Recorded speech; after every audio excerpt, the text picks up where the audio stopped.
하나님 말씀은 사무엘하 19장 40절로 20장 말씀입니다. 다윗의 통일 왕국은 다윗의 나라가 아닙니다. 다윗을 통하여 계획하신 하나님의 나라인 것입니다. 하나님의 나라는 하나님이 다스리시고 이스라엘은 그의 백성이 된 나라입니다. 하나님의 말씀에 순종하며 하나님으로 인하여 기뻐하는 나라입니다. 이스라엘은 애굽을 떠나 가나안으로 가고자 할 때 우리가 하나님께 예배하기 위하여 출애굽하는 것임을 분명히 하였습니다.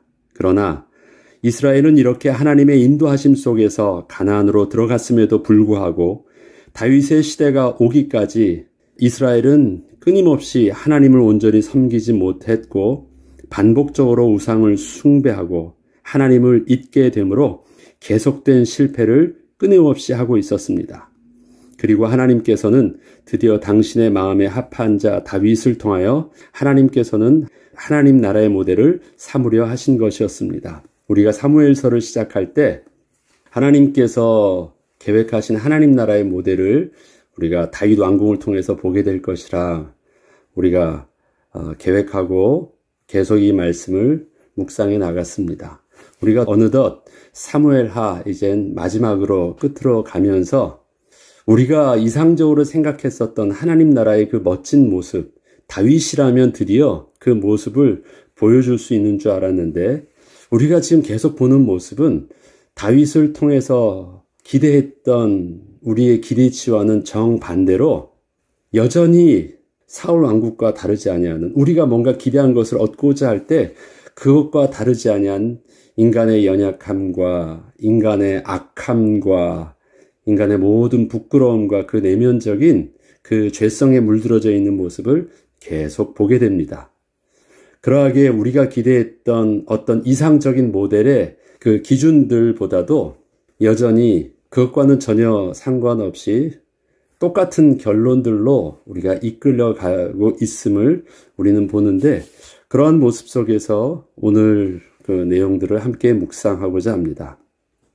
다윗이 온 이스라엘 통해서 이루고자 하는 하나님이 다스리시는 왕국을 만들고자 함에 있어서 온 이스라엘 백성들의 모습은 서로 하나가 될 수 없는 갈등의 요소가 너무도 많이 이스라엘 백성들 안에 있음을 보게 됩니다. 그리고 저들의 모습이 지난날 이스라엘 백성들의 모습과 그리 다르지 않은 사람들임을 또한 보게 됩니다.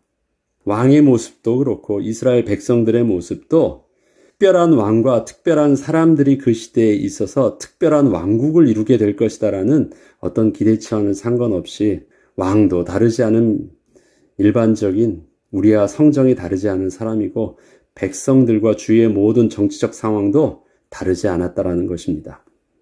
요압과 그의 형제들, 사울의 가문 사람들, 압살롬을 따라 반역했던 자들, 또 북쪽 이스라엘 사람들 등 이스라엘은 참으로 하나가 되기는 힘든 정치적 상황과 민족적 갈등 등을 내포하고 있었습니다.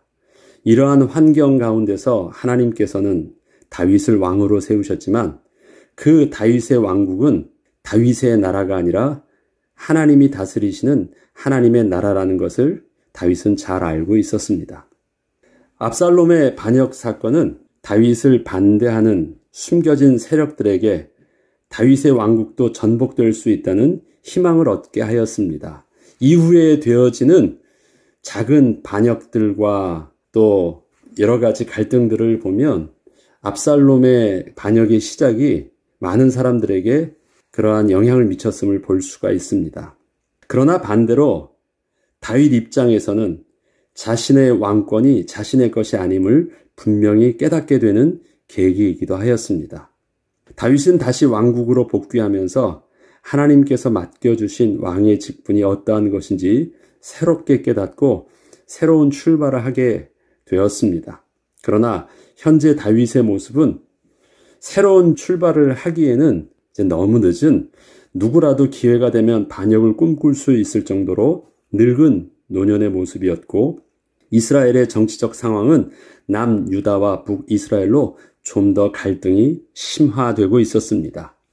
다윗이 뭔가 마음을 먹으면 그 역동적으로 그것을 감당할 수 있는 젊은 날이 아니었습니다. 지금 이때는 다윗이 노년이었습니다. 정치적 상황은 자기가 시작할 때보다도 오히려 더 안 좋아진 상황들이었습니다. 사람들이 어려우면 마음이 가난해져서 다 그냥 그렇게 따르는데, 나름대로는 이젠 자기들도 잘 살게 되었고, 나름대로는 자기네들의 힘들도 이젠 정치적으로 주위의 모든 대적들을 다 이겼기 때문에 이스라엘 백성들은 각 지파별로 나름대로의 힘과 자신감들을 가지고 자기 주장을 할 수 있는 그러한 역량들을 다 가지고 있었습니다. 그렇기 때문에 다윗이 젊은 시절 초기에 그 왕권을 가지고 움직였던 것과는 전혀 다른 상황들이 다윗의 노년에 지금 펼쳐지고 있는 것입니다. 다윗이 새로운 마음을 품었다고 해서 새롭게 어찌할 수 없는 주위의 배경이 되어 있었습니다. 어떻게 노년의 다윗이 하나님이 주신 왕의 직분을 통하여 분열된 이스라엘을 통합하고 저들을 하나님의 백성 되게 하며 하나님을 왕으로 모시고 섬기는 하나님의 나라를 온전히 이룰 수 있을까요? 앞장에서 언급된 시바, 시므이, 무비보셋 등은 이미 저들의 속마음이 다 드러난 자들이었음에도 불구하고 다윗은 다시 저들을 왕국으로 맞아들였습니다. 그리고 다시 온 이스라엘을 통합하려 하고 있는 가운데 온 이스라엘의 모습은 계속되는 반역과 음모와 살인, 또 12지파의 그 지파적 갈등과 분쟁 등은 계속되고 있었습니다. 오늘 본문은 다윗이 다시 예루살렘 왕궁으로 복귀함에 있어서 북이스라엘을 형성하고 있던 10지파 사람들이 자신들의 숫자도 훨씬 많음에도 불구하고 그 정치적 영향력이 한 지파밖에 되지 않는 남유다 지파에게 빼앗긴 상황에서 자신들에게도 10지파에 상당하는 정치적 영향력을 달라고 요구하였지만 다윗의 종친이라는 혈연의 기득권을 통해서 정치를 주도하고 있던 유다 지파는 이를 거부하고 여전히 자신들이 그 주도권을 놓지 않으므로 북이스라엘 사람들이 유다 지파를 상대로 갈등하고 있는 모습이 오늘의 내용입니다. 그리고 이러한 불만이 결국 터져서 북이스라엘 사람들이 다윗을 따르지 않고 떠나게 되고 그 틈을 타서 베냐민 지파에서 나온 세바라는 불량배가 또다시 다윗을 반역하는 일이 발생하게 된 내용도 기록되어 있습니다. 우리는 이 땅에 하나님의 나라를 회복하고 온전한 하나님의 교회를 꿈꾸면서 한 가지 오해하고 있는 것이 있습니다. 바로 온전한 하나님의 교회를 이루기 위해서는 온전한 하나님의 사람들이 모여야 한다는 생각입니다. 그러나 하나님은 당신이 함께 하시는 백성들을 모든 것이 깨끗하고 온전한 사람들을 따로 모으사 아주 순수하고 충성되며 한 마음을 이룬 저들을 통하여 하나님의 백성 삼으시고 하나님의 일을 진행하신 것이 아니라 죄로 오염된 인간의 모습을 그대로 사용하셔서 또 그대로 저들을 구원하셔서 하나님이 거하시는 당신의 성전 삼아 주셨습니다.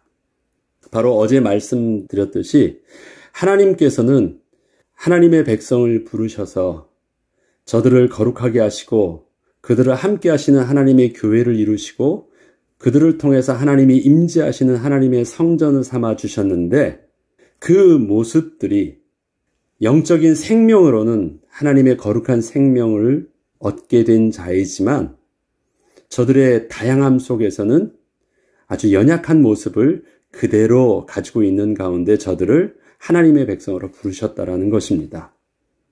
하나님께서는 예수 그리스도를 통하여 우리의 죄를 대속하게 하셔서 우리에게 새 생명을 주셔서 거룩하신 하나님과 연합한 자가 되게 하여 주셨지만 하나님의 새 생명을 여전히 죄로 부패한 연약한 육신의 모습 속에서 담아두시고 이 땅에서 살게 하신 것입니다. 우리의 생명은 분명히 새로운 피조물로 얻게 된 생명입니다. 허물과 죄로 죽었던 우리가 생명을 다시 얻게 된 새 생명이 맞습니다. 이 생명은 영원하신 하나님 나라에 우리가 함께하는 동일한 그 생명입니다. 그런데 하나님께서는 하나님의 구원의 섭리를 이루시고 다시 이 땅에 그리스도께서 재림주로 오시기 전까지 이 땅에 우리를 살게 하실 때 우리의 육신의 모습은 죄로 부패한, 죄로 오염된 그 육신의 모습을 그대로 입은 채 우리의 새 생명이 살게 하셨습니다. 우리가 죄로 오염되고 부패하였다라는 분명한 증거는 우리가 병들고 늙고 죽는다는 것입니다. 그것은 우리의 육신이 죄로 부패하고 오염되었다는 것을 명확하게 보여주고 있습니다. 다시 말해서 우리의 육신이 그 죄성을 그대로, 죄의 체질을 그대로 가지고 있다는 것입니다. 이것이 우리가 이 땅에서 여전히 하나님의 은혜가 필요한 이유고 성령 하나님께서 우리와 함께하여 주시는 영적인 비밀이기도 합니다. 우리는 우리의 실존을 우리에게 하나님께서 주신 새 생명과 죄로 부패한 그 육신의 그 한계 있는 모습을 담고 있다는 것을 잘 인식하면서 우리의 실존을 이해해야만 합니다. 그렇기 때문에 하나님을 거부하고 자신의 왕됨을 주장하는 그 죄의 본성은 구원받아 새 생명을 얻은 우리의 그 육신의 모습에도 그대로 남아 있어서 하나님의 은혜가 조금이라도 떠나시면 바로 드러나는 우리의 실존을, 그래서 우리는 날마다 마주하게 되는 것입니다. 하나님의 자녀가 왜 그래? 예수를 믿으면 다 끝난 거 아닌가? 그런데도 우리는 늘 여전히 죄로 인하여 아파하고 실패하고 실수하는 모습이 반복되고 있다는 것입니다. 다윗을 통하여 보여주시는 이 땅에서의 하나님의 나라의 모습은 인간의 육신의 모든 연약한 모습을 그대로 사용하셔서 다스리고 계십니다.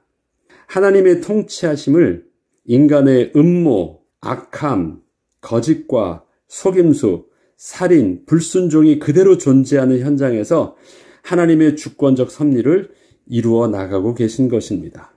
거룩하신 하나님이 하나님의 일들을 하시는데 말 안 듣는, 하나님을 거스리는, 죄로 오염된 이러한 것들은 나랑 맞지 않는다고 해서 다 제거하고 나면 이 땅에서 남는 것은 하나도 없습니다. 하나님은 그들의 육신의 그 연약한 모습을 그대로 담으시고 저들의 인격을 그대로 삼으셔서 그 가운데는 돌이켜 회개해서 하나님 앞에서 새로운 삶으로 자신의 전 인격적 의지를 그렇게 사용하는 사람도 있지만 여전히 자기의 체질을 벗어나지 못해서 자기의 성정대로 그렇게 사는 사람들도 함께하고 있습니다. 그러한 모든 것들을 하나님은 그대로 다 품으시고 저들의 악함을 사용하시든 저들의 선함을 사용하시든 이러한 모든 것들을 하나님의 지혜로 그대로 저들의 인격을 그대로 사용하셔서 하나님의 구원의 섭리를 이루어 가고 계신다는 것입니다. 우리 인간적인 생각은 흑과 백을 완전히 딱 나눠서 깨끗한 걸 가지고 무언가를 하려고 하는 것이 우리 인간적인 생각인데 하나님은 그렇게 하지 않으신다는 것입니다. 우리가 기대하며 보았던 다윗의 왕국을 속 깊이 들여다보게 되면서 다윗이 통치한 그 나라도 별로 특별하지 않은 인간의 죄성과 악함을 그대로 간직하고 있음을 보게 됩니다. 또한 위대한 다윗도 참으로 하나님의 은혜가 없이는 살 수 없는 연약한 인간임을 다시 한번 확인하게 됩니다. 다윗의 왕국의 핵심이 다윗이라는 인간의 특별함에 있지 않고 여전히 그 배후에서 역사하시는 하나님의 주권적 통치에 있음을 보는 것입니다. 이스라엘 백성들은 지금도 메시아를 꿈꿉니다. 그런데 그 메시아의 모델을 누구를 기대하고 있냐면 다윗의 별을 그들의 메시아적 사상으로 보고 있습니다. 왜 다윗의 별을 그들 이스라엘 백성들은 소중하게 여길까요? 다윗과 같은 왕이 다시 나타나면 우리나라는 회복되고 우리는 구원받을 수 있다라는 생각입니다. 그런데 가만히 보면 육신적인 다윗의 모습은 그렇게 온전하지 못했어요. 온전함은 하나님의 은혜의 주권이 그를 꽉 붙잡고 계셨다라는 것이지 다윗의 특별함이 아니었다라는 것을 성경은 계속해서 증거해주고 있는 것입니다. 결국 그러한 다윗도 늙으니까 결국 그렇게 연약함 속에서 생을 마감하고 만 것입니다. 다윗 왕국의 모습을 보자면 왕의 핵심 세력이었던 요압은 다윗 왕에게 충성을 하며 섬기는 것처럼 보였지만 중요한 순간에는 여전히 다윗의 뜻을 거스려 자신의 생각의 오름대로 자신의 군사력의 힘을 사용하고 있었고 각 지파의 장로들은 자신들의 정치적 입지를 좀 더 세우기 위해서 끊임없이 다윗에게 뭔가를 요구했으며 다윗이 조금이라도 틈을 보이면 금방이라도 달려들어 반역을 꿈꾸는 세력은 계속해서 일어나고 있는 상황 속에서 다윗은 자신의 주어진 왕의 사명을 감당하고 있던 것입니다. 요압의 경우를 좀 더 자세하게 보자면 사울의 군대 장관이었던 아브넬을 왕의 분명한 명령이 있었음에도 불구하고 직접 자기 손으로 암살하였습니다. 죽이지 말고 아브넬을 지금 이스라엘을 통합하는 데 중요한 영향력이 있었기 때문에 잘 대우하라고 했는데 스스로 암살해버렸습니다. 또 다윗의 명령에 의한 것이었지만 충신 우리아도 별 고민 없이 죽게 하였습니다. 그리고 왕의 명령을 거절하고 압살롬을 반역자의 본으로 삼아 잔인하게 제거하였고요. 압살롬을 따라서 이스라엘의 군대 장관이 되었던 아마사를 다윗이 왕권이 회복되었을 때 새롭게 요압 대신 군대 장관으로 세워서 분열된 이스라엘의 민심을 추스리고 통합을 이루려 하였으나 요압은 또다시 아마사를 다윗의 반역자로 여기고 직접 죽였습니다. 그리고 다시 자신이 군대 장관으로 복귀하였습니다. 세상의 왕권과 정치적 입장을 고려해서 보게 되면 요압의 행위가 우유부단해 보이는 왕을 대신해서 왕의 입장에서 직접 실행하기에는 힘들고 어려운 일들을 잘 처리해 준 것처럼 보였지만 요압은 하나님이 다스리시는 하나님 나라에서 하나님의 주권을 전혀 고려하지 않은 가운데 그저 자신의 생각대로 자신의 하고자 하는 일은 다윗의 명령과 상관없이 그대로 밀고 나갔습니다. 요압은 정치적으로 생각해보면 자신이 그렇게 스스로 결정하고 한 일들이 잘한 것 같이 보였지만 그것은 하나님의 주권과 다윗의 왕권에는 심각한 도전이었습니다.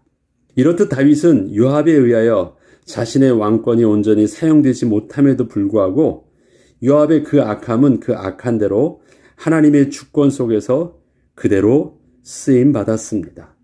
다윗이 제대로 자기의 왕권을 온전히 죽을 때까지 제대로 하지 못했어요.